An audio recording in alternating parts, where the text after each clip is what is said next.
जमनापुर नाम का एक सुंदर सा गांव था। हरे भरे पेड़ों से घिरा, पगडंडियों पर खेलते बच्चे और हवा में मिट्टी की मीठी खुशबू फैली रहती थी।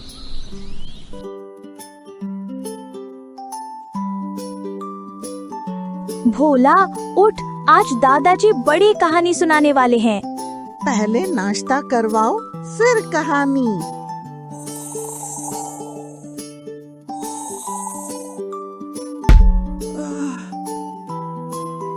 नाश्ता करेगा तो दादाजी की क्लास मिस कर देगा। दोनों हंसते झगड़ते हुए दौड़ते हुए बाहर आए और दादाजी के पास पहुँचे। अरे ओ जमनापुर वालों, आज हम सुनाएंगे कछुआ और खरगोश की वो कहानी जो तुमने कभी नहीं सुनी।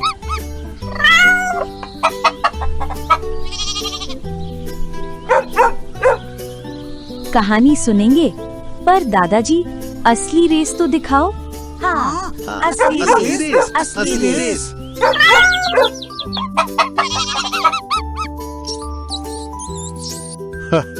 ठीक है, आज जमनापुर में असली रेस होगी। तभी एंट्री होती है जंगल के सुपरफास्ट खरगोश की। हेलो जमनापुर के लोगों, मैं हूँ खरगोश, रनिंग चैंपियन, 7 बार का रिकॉर्ड होल्डर। अरे वाह, ये तो फिल्म स्टार जैसा स्टाइल मार रहे हैं। मेरे सामने कोई टक्कर नहीं ले सकता। टक्कर मैं दे दूंगा। कछुआ खरगोश से रेस, ये तो सुपर कॉमेडी है। हाँ भाई, स्टार्ट होने से पहले ही फिनिश हो जाएगी। धीरे चलना बुरा तो नहीं होता, पहुंच तो जाऊंगा। तू मुझे हराएगा, मैं तो हवा से भी फास्ट हूँ। खरगोश भाई, इतना मत हंसो, कहीं ज्यादा हंसकर गिर न जाओ। गांव के सरपंच जी बोले, ठीक है, आज जमनापुर में सुपर जंगल रेस होगी। सभी को नियम मानने होंगे। छोटू, भोला, रेस के लिए झंडे ले आओ। ओवर टाइम करवा रही हैं। चुप, नहीं तो तेरे लिए टिफिन में लौकी की सब्जी डाल दूंगी। छोटू तुरंत भागा। कहानी शुरू होती है। जंगल के बीच एक बड़ा सा खुला मैदान था। वहाँ जानवरों की भीड़ लगी थी।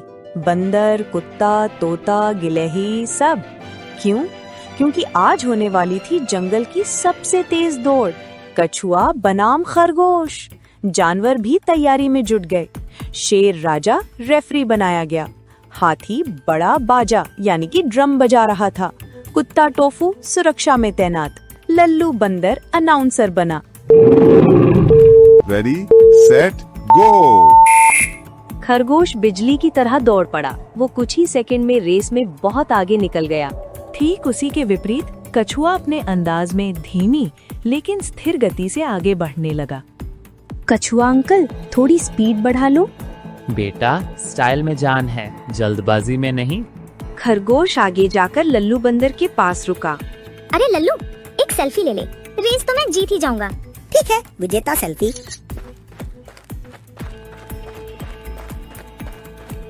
थोड़ा आगे चलकर खरगोश फिर से रुका। फिर हाथी आया। खरगोश भाई, जूस पियोगे? क्यों नहीं, मैं तो चैंपियन हूँ, ब्रेक ले सकता हूँ। खरगोश चुस्की लेने लगा। ये तो खुद को हरा लेगा। अरे कछुआ भाई, तुम तो अब यहाँ पहुँचे हो। खरगोश तो कब का बहुत आगे निकल गया।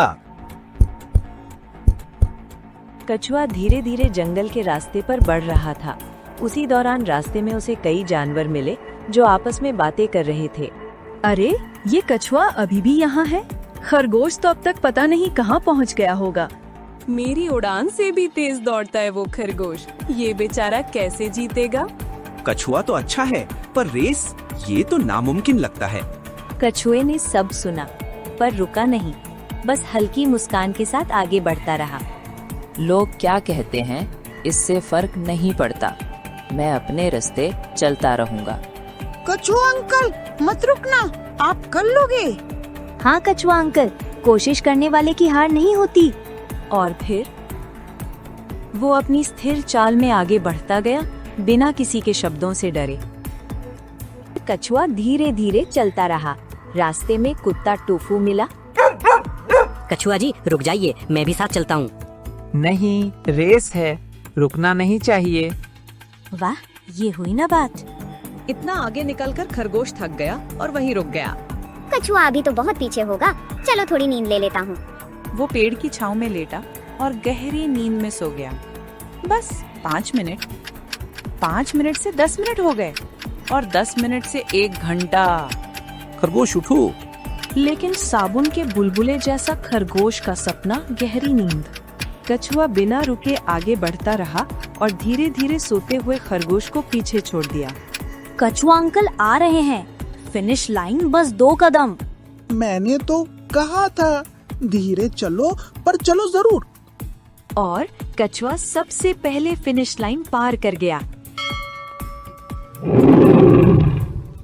विजेता है कछुआ। पूरा गांव तालियों से गूंज गया। खरगोश जागा, लेकिन देर हो चुकी थी। खरगोश नींद से उठा। अरे रेस का क्या हुआ? रेस तो खत्म हो गई, तू तो सपनों में ही दौड़ तो रहा। मैं हार गया, मुझे कम नहीं दूसरों को ज्यादा समझना चाहिए था। खरगोश, हार जीत से ज्यादा मेहनत और धीरज मायने रखता है। तुम तेज हो, लेकिन तेजी से ज्यादा जरूरी है लगातार चलते रहना। तुम भी सही हो, अगली बार मैं तुम्हें हराऊंगा, पर इस बार बधाई। दौड़ खत्म हुई और अगले ही पल पूरा जमनापुर खुशी से गूंज उठा। आज हमें समझ में आया, धीरे चलो पर रुकना मत।